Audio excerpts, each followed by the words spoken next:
All right, thanks for tuning in to this 49ers video recapping day 3 of 49ers training camp, the third practice.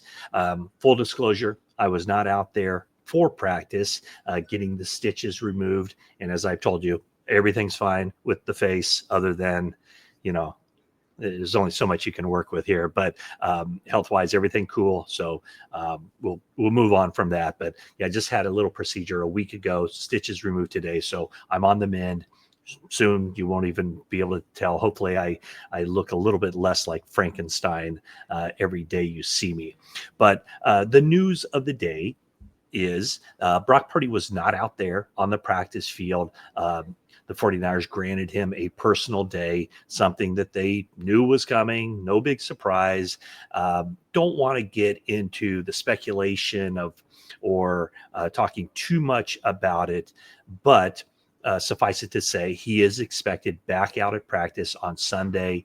Saturday is a day off. So I guess other than, saying what I think I know, I'll just leave it at that and just say that nothing to be alarmed about, and probably be able to share more on that in the coming days. Without Brock Purdy out there, that means 49ers only had 2 quarterbacks on the practice field, Mac Jones and Tanner Mordecai.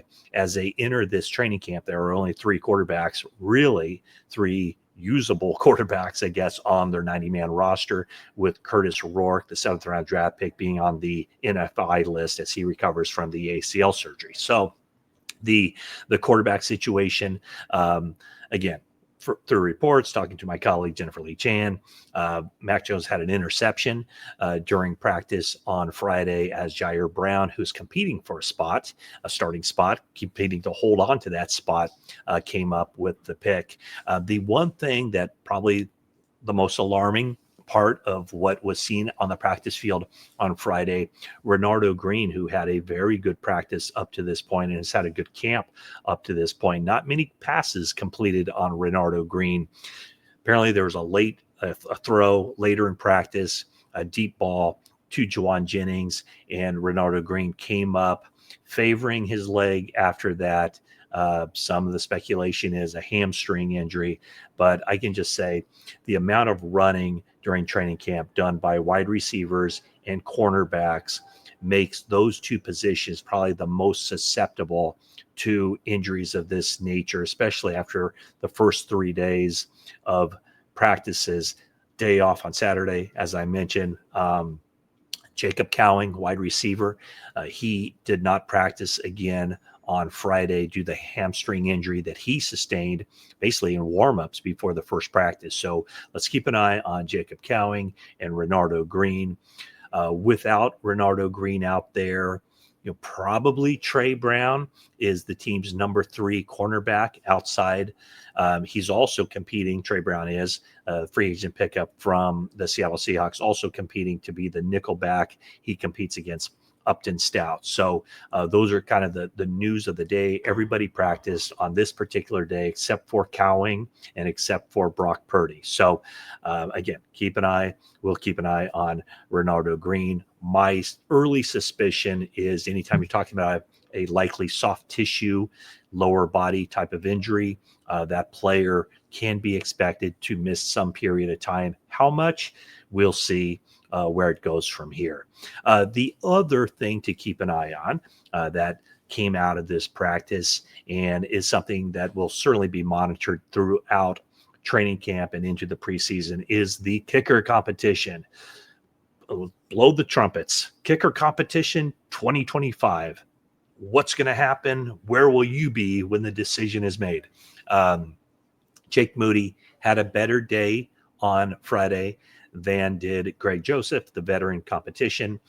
They kicked, roughly, I think, 5-yard increments, say 30, 35, 40, 35, 40, 45, 50.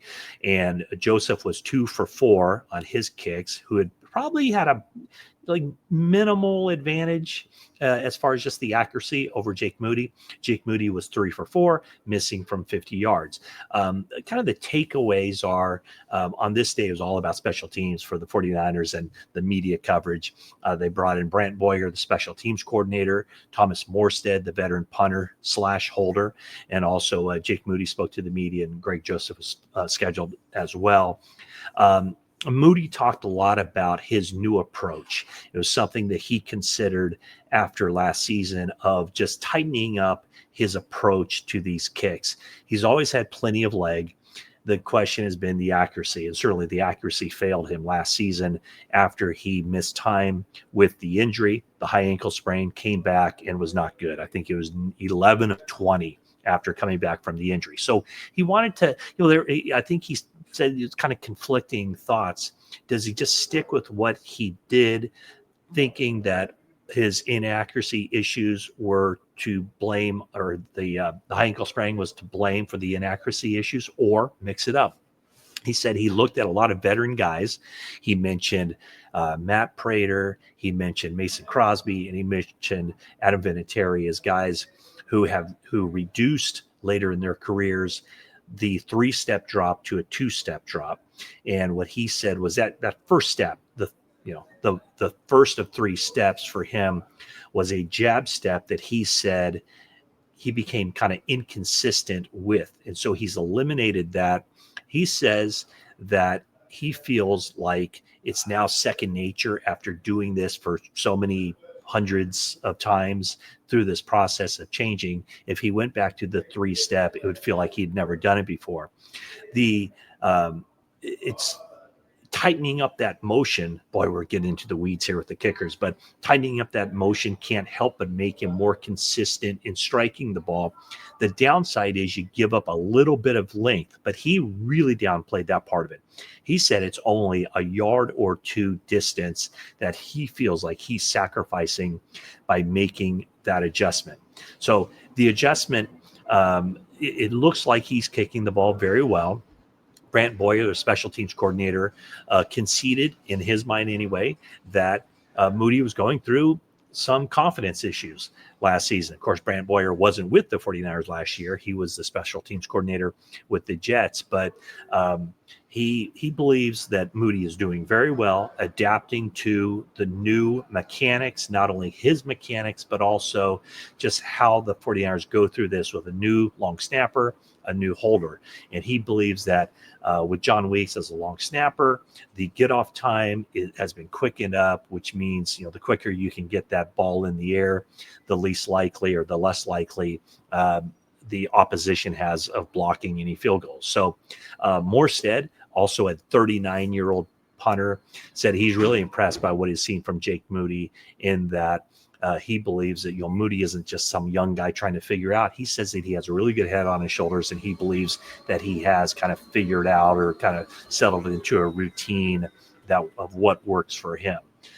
So the competition continues to be that. I asked Brant Boyer about just monitoring the other kicker competitions around the league, and if that has any impact on where the 49ers go with this. He said that, yeah, there is, people with the 49ers who do, they keep an eye on what's going on around the league with the kickers.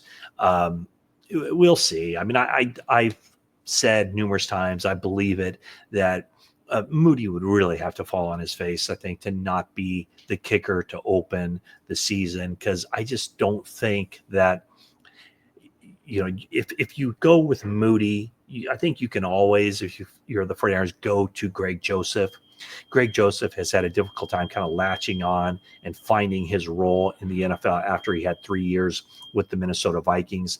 How Brant Boyer got to know him was late last season when the Jets picked up Greg Joseph, and he finished off, I think he only kicked in 1 game for the Jets. But when Boyer got this job and the 49ers looked into which veteran kicker could come in to compete with Moody, Brant Boyer decided to go with Greg Joseph, just as he went with Thomas Morstead, who was his punter with the Jets. So my thought would be that Moody is young, obviously a 3rd-round draft pick, number 99 overall. if the 49ers go with Joseph to open the season, then Moody's gone.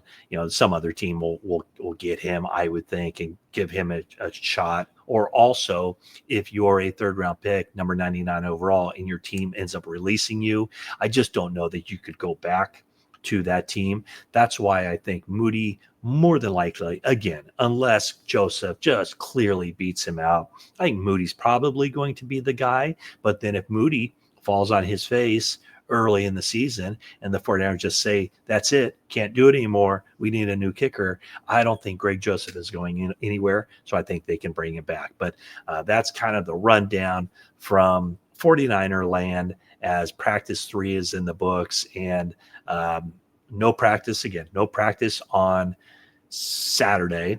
49ers scheduled to return back to the practice field on Sunday, and then after one practice, then they put on the pads on Monday. So a lot going on. We'll see who's out there on Sunday. Will Brock Purdy be back with the team? The anticipation is yes. Will Ricky Pearsall be activated and on the field on Sunday? The anticipation is yes. And then we'll keep an eye on the physical conditions of Jacob Cowing and Renardo Green. So again, thanks for tuning in. Please subscribe if you haven't already. Leave any comments of other things you'd like to hear me talk about. And hey, that's it for now.